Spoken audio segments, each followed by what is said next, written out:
In the desolate desert, 5 fair-skinned and beautiful girls suddenly appear. They have well-built bodies and strong physiques, making them a rare sight in the desert. They are nicknamed Gold Never Exchanged, which means that their beauty and value cannot be traded even for a ton of gold. In a post-apocalyptic world where water resources are scarce, continuous wars have been sparked, and the earth is covered with endless deserts, known as bloody slaughterhouses. The survivors have been affected by nuclear radiation, resulting in grotesque and ugly mutations. The ruthless Immortan Joe has seized the only water well in the desert and established a massive post-apocalyptic kingdom based on it. He proclaimed himself king, holding control over the water and ruling over the land. He keeps thousands of pale-skinned warriors under his command. These people are naturally anemic with snow-white skin. They have been brainwashed since childhood and pledged their lives to Immortan Joe. Although Immortan Joe holds a powerful kingdom, there is one regret in his life: he does not have a qualified heir. Due to the effects of radiation, healthy women have become extremely rare. Immortan Joe has 2 sons, the eldest is born deformed, and the second son has been mentally disabled since childhood. He has been unable to produce a suitable successor. Over the years, he has sent his subordinates to plunder and search for healthy women. After countless hardships, they have finally found 5 perfect candidates, the same girls who appeared at the beginning of the story. They are locked up in a safe vault, living in darkness day after day. Imperator Furiosa, the chief general under Immortan Joe, cannot bear to see the girls suffer. Taking advantage of his absence on a mission, she leads them in a collective escape. When Immortan Joe discovers this, he becomes furious and immediately leads his army in pursuit. The warriors, driven by their loyalty, become highly excited and aggressive, like they have been injected with adrenaline. Facing the encirclement and obstruction of the large army, Imperator Furiosa remains calm and, with the help of a powerful engine, quickly charges into the heart of the desert. Along the way, they encounter an ambush by the Bullet Farm, whose vehicles are covered in spikes. They engage in a fierce battle while maneuvering through the desert. The Bullet Farm suffers heavy casualties. At this moment, a terrible sandstorm suddenly appeared in front of the vastness of nature. Human beings are as small as ants. Imperator Furiosa fights to the death, driving the chariot into the sandstorm. Immortan Joe is unwilling to take the risk, and was soon left behind. After the terrifying sandstorm subsides, the girls use a water pipe to wash off the sand from their bodies. Suddenly, a masked man appears in the distance. His name is Max Rokitansky, a former desert wanderer who was captured by the warriors and used as a blood bag. The girls mistake him for a pursuer and huddle together in fear. Max Rokitansky, desperate with thirst, threatens them with his gun to hand over the water pipe.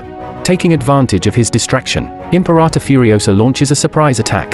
The girls join in, attempting to assist Furiosa, but Max Rokitansky, physically strong, effortlessly subdues them all, fighting off 6 opponents single-handedly. Max Rokitansky orders Nux, who was guarding him, to cut the iron chains binding him. Then, with a single punch, he knocks Nux to the ground. At this moment, he regains his freedom. After learning each other's backgrounds, Imperator Furiosa and Max Rokitansky form an alliance and decide to escape together. Furiosa's goal is a desert oasis, rumored to be the last remaining water source. As their war rig passes through a canyon, they are ambushed by the Buzzard clan. Meanwhile, Immortan Joe's convoy catches up. Furiosa lures the Buzzard clan to detonate the canyon wall, effectively blocking Immortan Joe's path.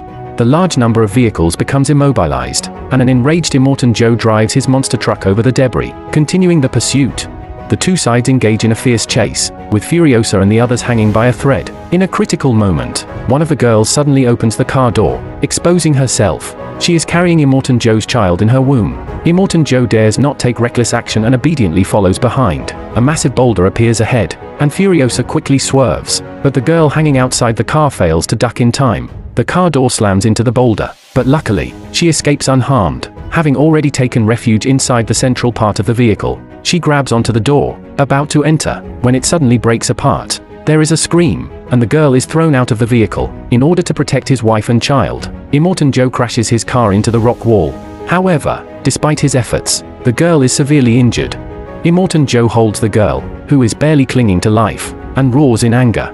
His carefully cultivated child has met such a tragic end. The sky is covered with dark clouds as the warrior caravan arrives, heralding the beginning of a new round of confrontation. Inside the carriage, the girls unexpectedly find Nux trembling all over. In the chaos of the battle, Nux had jumped onto the war rig, neglecting to protect Immortan Joe's wives and children, a grave offense punishable by death. Unable to face Immortan Joe, to whom he had devoted his entire life, Nux decides to abandon the dark side and find a new direction in life with the help and guidance of the girls. After a day of relentless pursuit, Imperator Furiosa enters an uninhabited swamp where the wheels of the war rig sink into the mud, rendering it immobile. The pursuers draw closer and closer, and it is Nux who steps forward.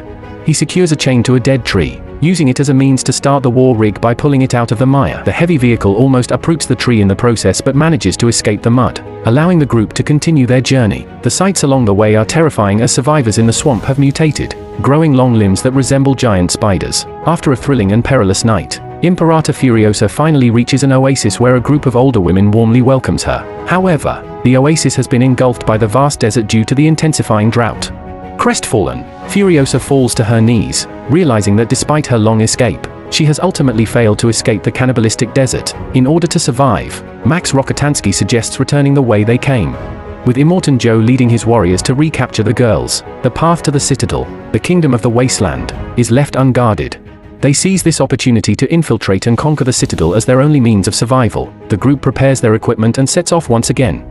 Soon, Immortan Joe on the mountaintop discovers Furiosa's intentions, and he commands his armies to converge on them. The true battle has only just begun. To increase their speed, Nux climbs onto the roof of the war rig and sprays gasoline into the engine, acting as a human turbocharger. However, despite his efforts, the pursuing forces are too numerous and well-equipped, and Furiosa and her companions become completely surrounded. In order to help them escape, the older women step forward, jumping off the war rig and opening fire as a counterattack.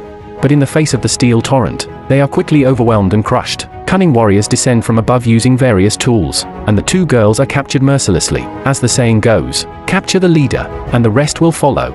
Imperator Furiosa takes a daring risk and climbs onto Immortan Joe's war vehicle, using a mechanical arm to latch onto his breathing apparatus.